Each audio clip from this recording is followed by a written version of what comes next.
안녕하세요. 경의 바른 한의원 주진원 원장입니다. 공황장애를 겪는 분들 중에서 혹시 이런 현상을 겪으신 분들이 있으셨을 겁니다.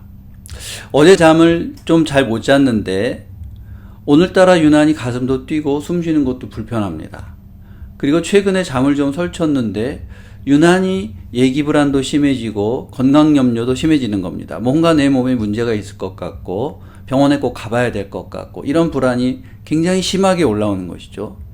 또는 이렇게 수면을 며칠 못했는데 어느 날 갑자기 공황 발작이 다시 오는 것입니다. 지금 말씀드린 이런 현상을 겪으신 분들이 아마 있으셨을 텐데요.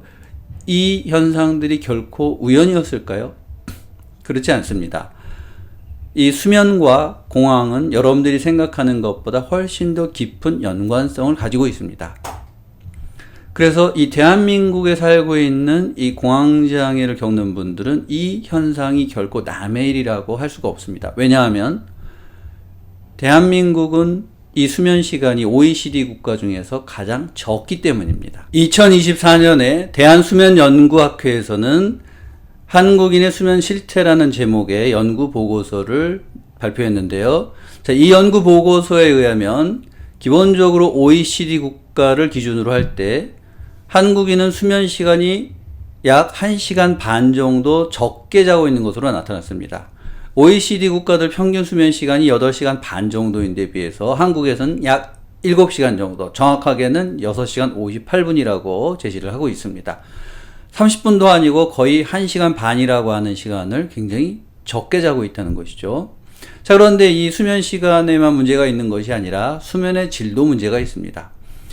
여기에 참여한 사람들의 응답하는 것은 수면의 질, 그래서 숙면을 어떻게 취하고 있느냐라고 하는 대답에서 숙면을 취하고 있다고 하는 비율은 7%에 불과했습니다.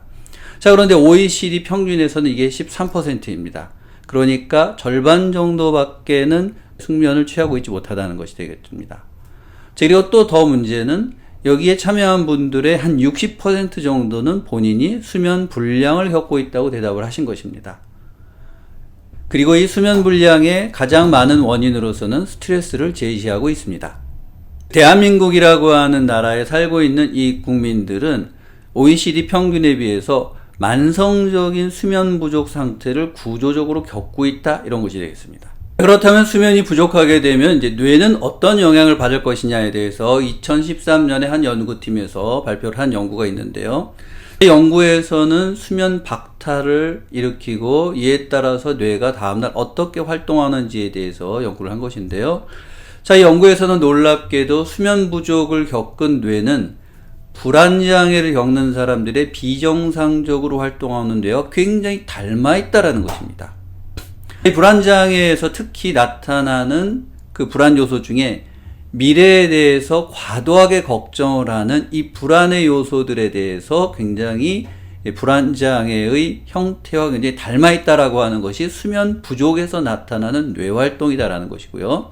이 연구에서는 제시하는 것은 특히나 이런 불안의 요소가 많은 사람들이 이런 수면장애에 더 취약했다라고 연구 제시를 발표를 하고 있습니다. 그런데 이 어떤 면에서 이 수면 부족일 때 약 불안장애의 뇌 활동과 비슷한 측면이 있느냐라고 할 때 제시한 것은 이제 편도체라고 하는 것과 뇌섬유이라고 하는 부위의 활동성이 커졌다라고 하는 것인데요.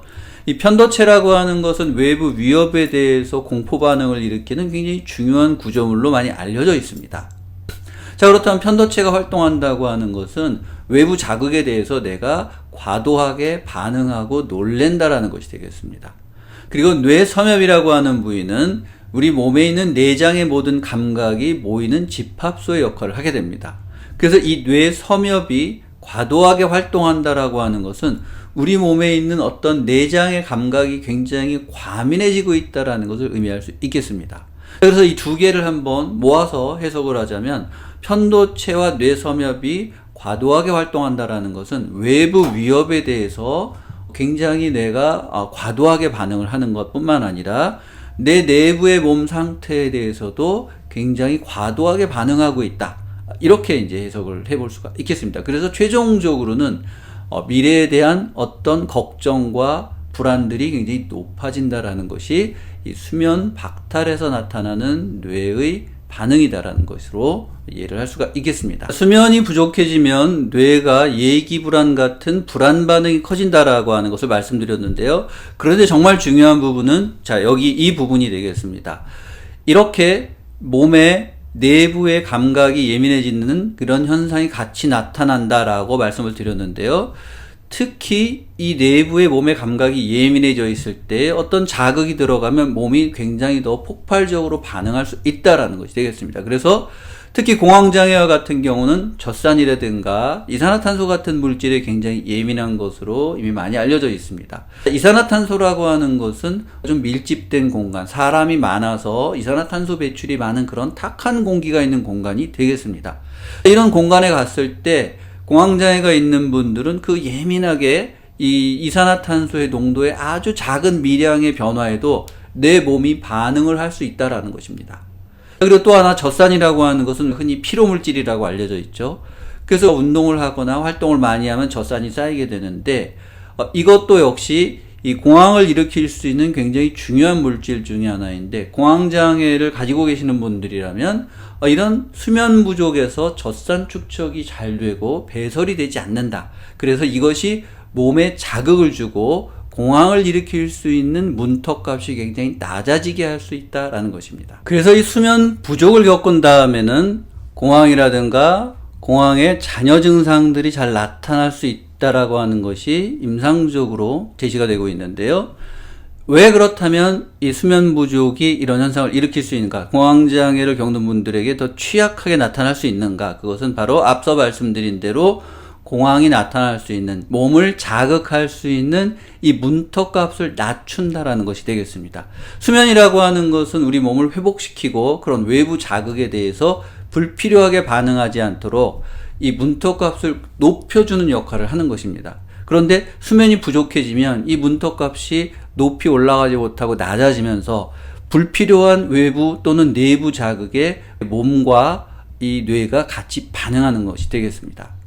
그래서 여러분들이 공황이라고 하는 것을 의지의 문제나 또는 너무 예민하다 이렇게 표현을 하시고 생각하시는 경우들이 있는데 특히 재발을 하는 경우도 그런 경우들이 있는데 이 공황이라고 하는 것은 그런 의지나 또는 감각이 예민하고 감정이 예민한 문제가 아니라 내 몸이 그런 취약한 구조를 가지고 있다라고 하는 굉장히 신체적인 기반을 가지고 있다.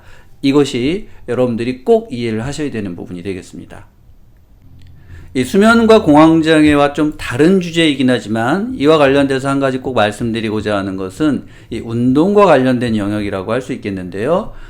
간혹 공황을 극복하신 분들이 운동을 통해서 극복했다라고 하시는 분들도 있습니다. 그리고 그것이 실제로 효과적일 수도 있습니다. 자, 그런데 일반적으로 공황을 겪고 있는 대한민국에 사는 이 국민들의 입장에서는 만성적인 수면 부족을 겪고 있기 때문에 여러분들께서 공황장애를 관리하신다면 운동을 하는 것과 수면을 보충하는 것 중에서 저는 수면을 보충하는 것을 좀 더 권장을 드립니다. 그리고 일부 이 운동과 관련된 연구에서는 고강도 운동보다 저강도 운동이 공황을 좀 더 해결하는 데 도움이 될 수 있다라는 연구를 제시하고 있기 때문에 여러분들께서 혹시 시간이 좀 나신다면 그 시간을 우선적으로 수면을 보충하는 데 좀 배정을 하시고 우선순위를 두시는 것을 권장을 드리고요. 한의학에서는 수면이 부족해져서 나타나는 현상을 여러 가지 변증 중에 하나입니다만 이제 심신불교라는 변증으로 이야기를 하는 경우가 있습니다.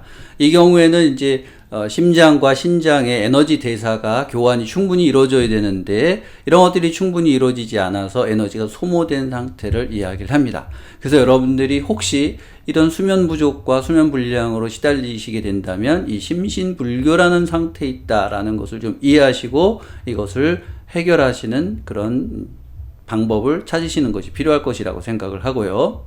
오늘 수면에 대해서 말씀드린 이제 중요한 이유는 다수의 공황장애 연구와 이런 치료들이 이제 공황 발작을 어떻게 해결할 것이냐에 맞춰져 있지만 파바라는 분의 연구에 의하면은 공황장애를 치료하는 데 굉장히 중요한 부분은 공황 발작과 발작 사이에 있는 그 상태를 해결하는 것이 굉장히 중요하다라고 이야기를 하고 있습니다.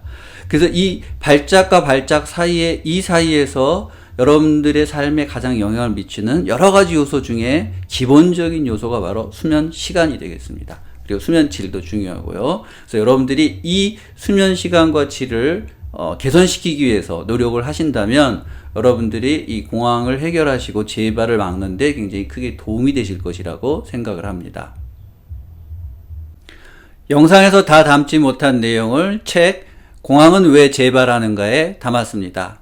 그리고 이 책의 내용들을 중심으로 해서 여러분들이 공황과 불안을 관리하는 데 보조적으로 도움이 되실 수 있도록 미라케어라는 앱도 출시를 했습니다. 그래서 여러분들이 책으로 이해하시고 앱으로 여러분들의 생활 전반을 관리하신다면 공황을 관리하시는데 도움이 되실 수 있을 것이라고 생각을 합니다. 오늘 제가 준비한 정보가 여러분들에게 크게 도움이 되셨기를 바라겠습니다. 감사합니다.